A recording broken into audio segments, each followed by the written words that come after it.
Čia tokia magiška, stebuklinga kristalo erdvė, pilna ramybės, džiaugsmo ir kitokių gražių visokių energijų.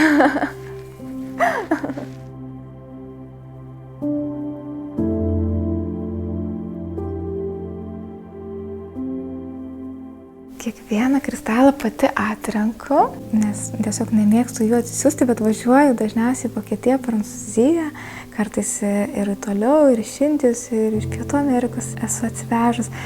Ir tiesiog atrenku kiekvieną ir juos parsivežu. Šiaip iš tikrųjų pagal intuiciją renku.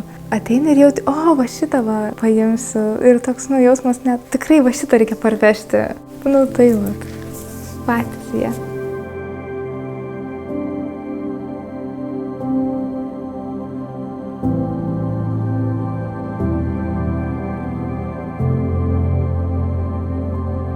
Šiaip iš tikrųjų tai bet kuriam rekomenduoju arba rožinį kvarcą, arba ametistą. O šiaip gal rožinį kvarcą labiausiai rekomenduočiau.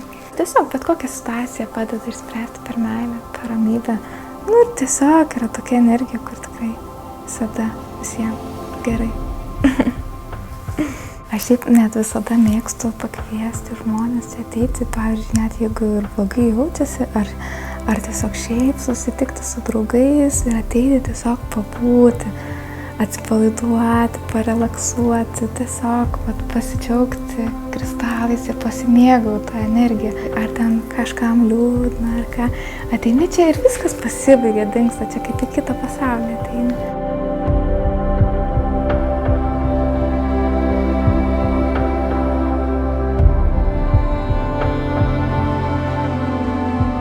Kada tik pajausit norą, galima ateiti ir pabūti.